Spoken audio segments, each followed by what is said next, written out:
তারকেশ্বর পঞ্চায়েত সমিতির সদস্য। দেখুন, বিরোধী দলনেতার কাজই হচ্ছে ভুলভাল বকা। তিনি সকাল থেকে ঘুম থেকে ওঠেন, রাত থেকে শুতে যাওয়া পর্যন্ত মমতা অভিষেক জব করতে করতেই রইল বাকি পঞ্চায়েতগুলির কথা। পঞ্চায়েতগুলো কাজ করছে বিজেপির কেন্দ্র সরকার তার আধিকারিক পাঠিয়ে বিভিন্ন অডিটের মাধ্যমে অডিটগুলো করে পঞ্চায়েতগুলোতে ভালো কাজ হচ্ছে তার সার্টিফিকেট দিচ্ছে। তিনি এমনই লোক, বিরোধী দলনেতার কথা যেহেতু বললেন, উৎসাহ করতে করতে এমন জায়গায় চলে গেছেন, ভালো জিনিসও তিনি খারাপ খুঁজে বেড়ান।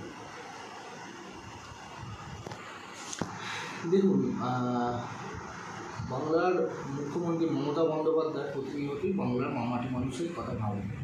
তো এই আমাদের পাড়া আমাদের সমাধান, এটা একটা অভিনব কর্মসূচি। যেই কর্মসূচির মাধ্যমে প্রত্যেকটা পাড়ার যা সমস্যা, সেই সমস্যাগুলো ওই ক্যাম্পে উঠে আসছে, যেখানে কোনো জনপ্রতিনিধি নয়, কোনো আধিকারিকের কোনো কথা নয়, পাড়া থেকে উঠে আসা সমস্যা সমাধানও তারাই বলছেন। উন্নয়নের কাজটা করে দেওয়ার দায়িত্ব মামাটি মানুষের সরকারের মমতা বন্দ্যোপাধ্যায়। সেই জায়গাতে দাঁড়িয়ে এই অঞ্চলগুলিতে, আমাদের এখানকার অঞ্চলগুলিতে মহিলাদের উপস্থিতি যথেষ্ট ভালো। সেখানে তারা ছোট ছোট তাদের বাড়ি যাওয়ার দিয়ে রাস্তাগুলি যেগুলো কাজ বাকি রয়ে গিয়েছে, অল্প অল্প কাজগুলো, সেগুলো নিয়ে তারা আসছে। কিছু কিছু জায়গায় স্নানের ঘাট তারা আবেদন করছে, স্ট্রিট লাইট দু এক জায়গায় যেগুলো জায়গায় বাকি আছে সেগুলোর জন্য আবেদন করছে। কিছু ইউনিক তাদের যেগুলো ধরুন একটু পার্ক, চিলড্রেন পার্কে একটু বসার জায়গা, বা মর্নিং ওয়াক করার জন্য যেসব রাস্তাগুলো একটু রাস্তার ধারে একটু বসার রেস্ট সেট, তারা এইসবগুলি আবেদন করছেন মূলত। এছাড়াও ভারত সরকারের তো যে সকল প্রকল্পগুলো এই ক্যাম্পের মধ্যে আছে সেগুলো তো আবেদন চলছে। দেখুন, বিষয়টা বুঝতে হবে, এসআইআর তাকে বিজেপি এমনভাবে ইলেকশন কমিশনারকে দিয়ে এভাবে ম্যানিপুলেট করছে, এই জায়গাতে দাঁড়িয়ে এসআইআর শুধুমাত্র বাংলার ক্ষতি নয়, এসআইআরটা করে বাংলার বাইরেও যে বাঙালিরা আছে তাদের উপর একটা আঘাত আনার চেষ্টাই বিজেপি সরকার করছে।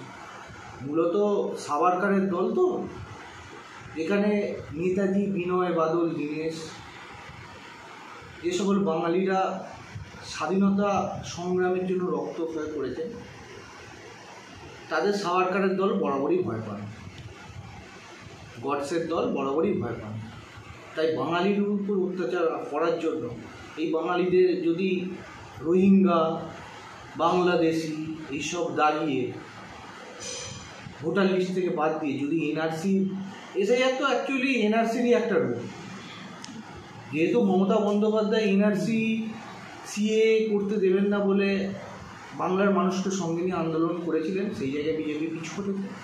সেই এসআইআর নাম করে ঘুরপথে এনআরসি করার একটা পরিকল্পনা বিজেপির আছে, সেটা মমতা বন্দ্যোপাধ্যায় এবং তৃণমূল কংগ্রেস কড়াভাবে এর মোকাবিলা করবে। বাংলার একটা মানুষ এই এসআইআরে কারো নাম বাদ যাবে না। যদি কারো নাম বাদ যায়, তৃণমূল কংগ্রেস এবং মমতা বন্দ্যোপাধ্যায় তথা আমাদের সেনাপতি অভিষেক বন্দ্যোপাধ্যায় এর হিসেব কিন্তু গন্ডায় গণতান্ত্রিক প্রক্রিয়া বুঝিয়ে দেবে। দেখুন, জয় বাংলা কোনো রাজনৈতিক স্লোগান নয়, জয় বাংলা হচ্ছে বাংলার জয়গান। এই জয় বাংলা শব্দটা কিন্তু কোনো দলের ব্যাপারটা নয়, বাংলার কবিদের কাছ থেকেই এই জয় বাংলা শব্দটা এসেছে। এবং বাংলার জয়গান গাইতে যদি কারো অসুবিধা হয়, যদি কেউ সেটাকে তাতে যদি নিজে ভূত দেখতে পান, তাহলে তার সেটা ব্যক্তিগত সমস্যা। তিনি বাংলায় থেকে বাঙালিদের ভয় পান। আর রইল বাকি অভিষেক বন্দ্যোপাধ্যায়, আমাদের সকলের নেতা, তিনি 21শে জুলাইয়ের মঞ্চ থেকে যে বলেছিলেন যে জয় বাংলা বলিয়ে ছাড়ব, তার অনেক অংশেই সেটা আমরা দেখতে পাই।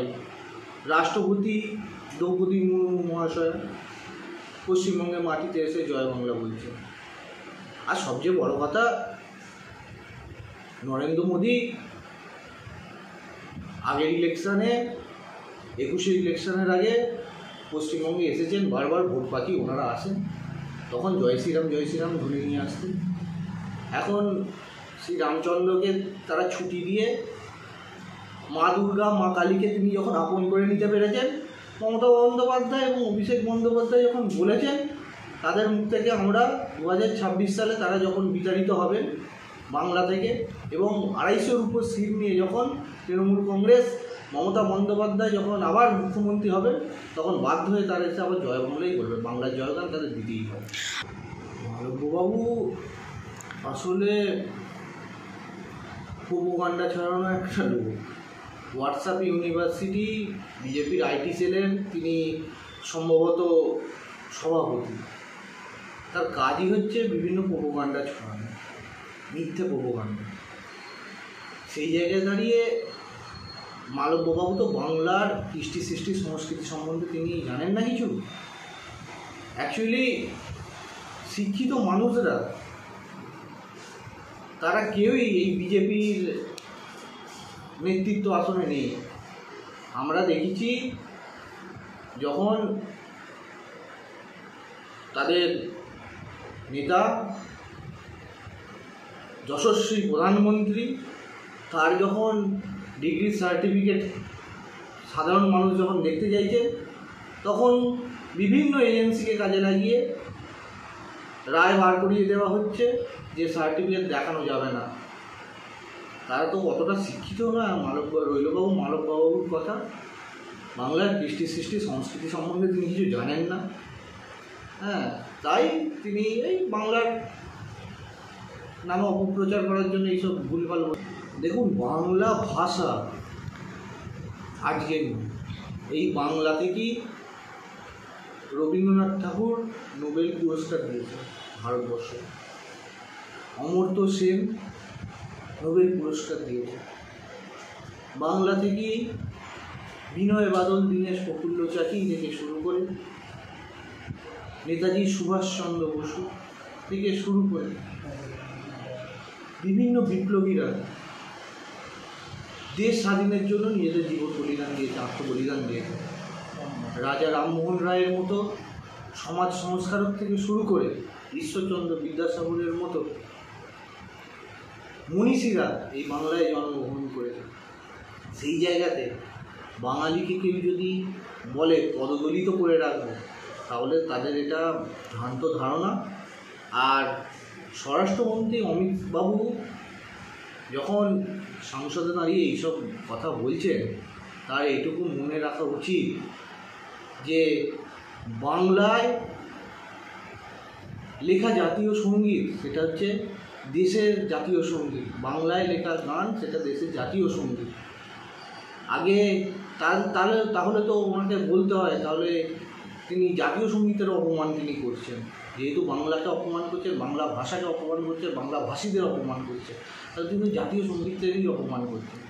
এরকম লোক, এরকম যদি ব্যক্তি যে কোনো রাজনৈতিক দলেরই হোক, তিনি যদি থাকেন, আমার মনে হয় এরা দেশদ্রোহী।